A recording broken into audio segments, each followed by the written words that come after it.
don't know whether to be excited or nervous. You don't have to be nervous about anything.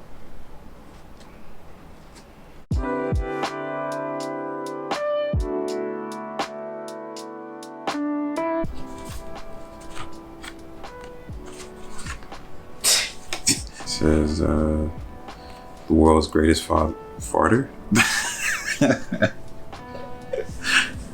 World's greatest farter. I mean, father. Happy Father's Day. Dear Deontay, things have been pretty hard lately. I know it's not easy being married to me. I also know that this is far from what you thought your life would be. I'm sorry for that. Thank you. Thank you for putting your dreams on pause for us.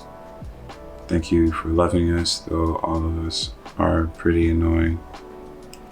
Thank you for cleaning toilets and wiping. Thank you for picking up toys and reading the same books every day. Thank you for being my safe haven. Thank you for being a listening ear. Thank you for the bomb. For the bomb. Thank you for the warm cuddles. Thank you for being you. We love you, Mommy, Noel, and Naomi. P.S. My lingerie will be here by the end of the week.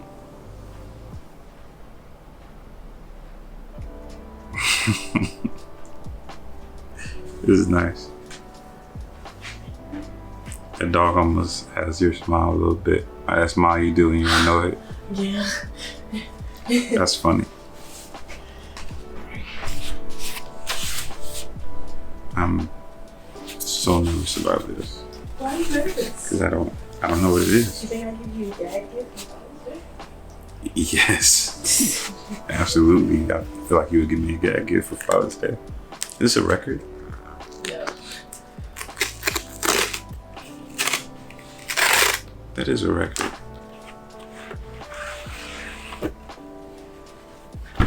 Whoa. Whoa.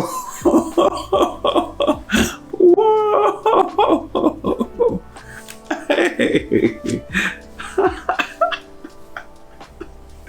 Yes. Yes. Absolutely. 100%. Oh my God. Where did you find this? Did you talk to Carissa? No. Okay, because we were messaging back and forth about her, because she had gotten this. She had it on vinyl for her Instagram, for her new Instagram page. I think she does a new Instagram page. That's so weird. That is so weird. You did talk to her. I promise you I did, and I talked to you. So remember the other night? Oh, you asked me. You asked me. What was my favorite album? Yeah. I'm shook. I'm so shook. This is... It's your first vinyl, babe. Dude. Well, first of many. This is my first vinyl. This is my third. Really? Yeah. I bought the Elevation Worship album, Here As in Heaven. And then one of my friends gave me the West Side Story vinyl. Oh, wow. I was gonna buy this. Like I had this in a Amazon.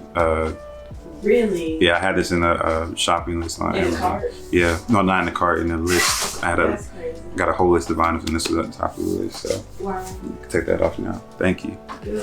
Thank you so much. This is one I was really scared of. Why are you scared? Because it's a big box. Am I gonna know what it is if I look at the top of it? No. Close your eyes and it's coming out of the box. That way, when the camera sees what it is, you see what it is.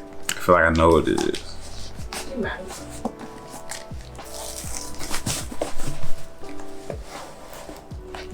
My ring stuck. Oh, yeah. Good. Alright. I haven't seen this. I'm gonna guess what it is right now. What is it? Is it a record player? Yes. Oh, it's clean too. It's black, but black. Velvet, yeah, the velvet. Oh man. With Bluetooth? Mm-hmm. With the Bluetooth. Mm-hmm. Speakers. aux cord. You put your aux cord in there. And a headphone jack in case you want to play your record and just sit there with it spinning and listen to it in your head. What was that movie with the guy who had the record player with the headphones? He would go in there when him and his wife would argue. He would go into his... Crooklyn. Is that Crooklyn? He would like go into his room and he would turn on the records and he would have the headphones. And he had like a brown leather couch that he would sit on, like a one-seater couch. I think that's Crooklyn too. I'm gonna be like off of Crooklyn. Yeah, use that when we argue. Not when we argue. Because that gives it a negative connotation. Like, oh, we're not okay, so I'm gonna listen to my record player now that you bought me. Like, right. That's nah. I'm gonna listen to it when I just want to get away. Yeah. Or when I want to unplug from all the stuff going on. Thank you, man. This is good. I feel bad now. But I know you're not like a good person. Yeah. I feel like on Mother's Day next year, I'm gonna just have to touch you a lot. You can do that today. She said I can do that today. Thank you, man. I appreciate it. This is so nice. Got my favorite album, got my first record player. And a card. And a card. Yeah. You almost got me with this. I'm not gonna lie. I saw it coming. You almost got me with this. I almost did. I was like, oh no. I almost did. And I was gonna let you. Mm-mm. I was gonna let you. Nope. I'm a thug.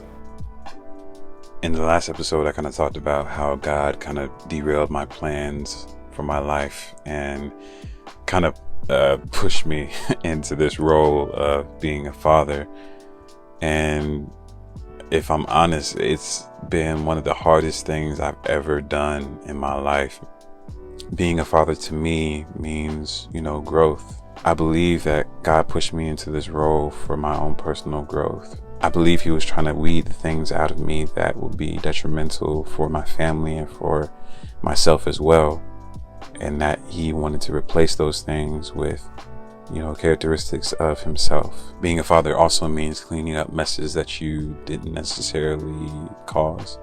And that's literally and figuratively, and then generationally as well.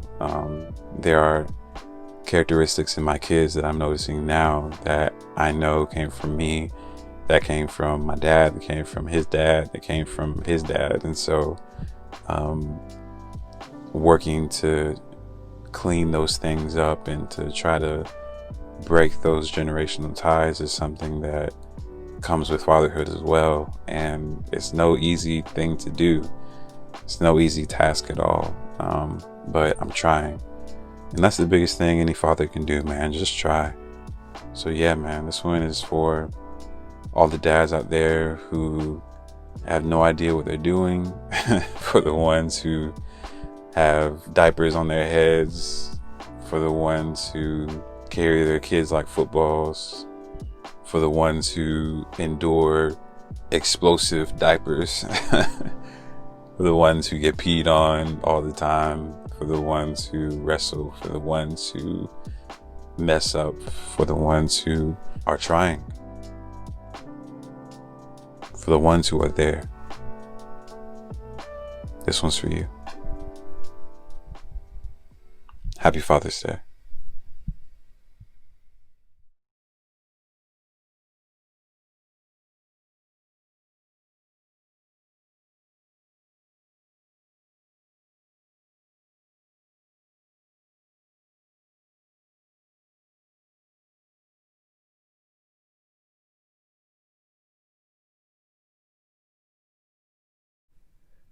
It's been 5 years since my grandfather's funeral. In my mind, 5 years feels more like 5 minutes. I remember we had gone to see him before things got real bad. Sickness had claimed his body like a wife claims her husband. Never parting until death, she kept her vow to him. The only memories we shared are the ones I hold in my reflection. All I ever knew about him was that he looked like my dad, just like my dad looks like me. I see him in the curve of my nostrils, the arch in my brow, the depth in my cocoa-colored corneas. No sense in trying to hide that we were kin. My wife tells me often that when my dad and I are in the same room, our voices blend so well, she can never tell who's speaking. I'd like to think that we give her a harder time if we added my grandfather to the mix. I'd like to think he gave me and Dad our laugh the way he gave us our swag, The same way he let my kids borrow his smile. The sad part is I didn't learn everything I know about him now until after he died.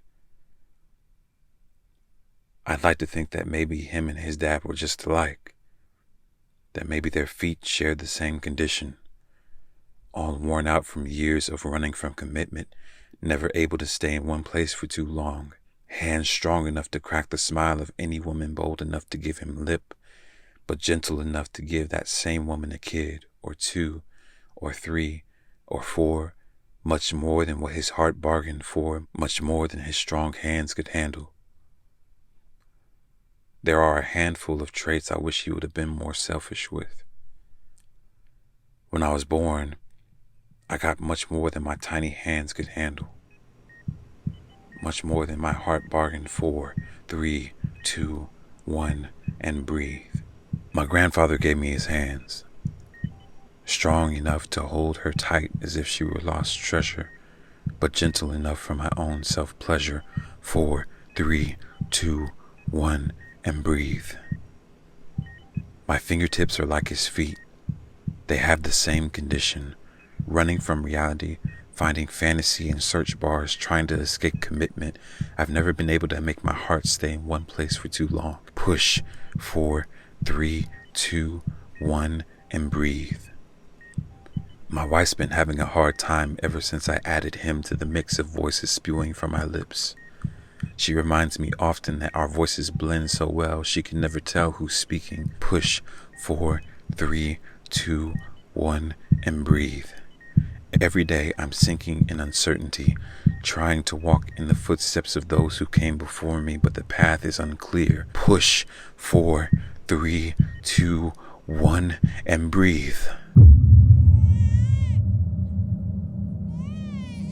Congratulations. He's finally here. I gave my son the curve in his nostrils, the arch in his brow, the depth in his cocoa-colored corneas. But there are a handful of traits I want to be more selfish with. Greater than my fear of raising a black male in America, I fear raising another me. So I write this as a vow I swear to keep. I will not allow our sickness to claim his body like a wife claims her husband. Till death do us part.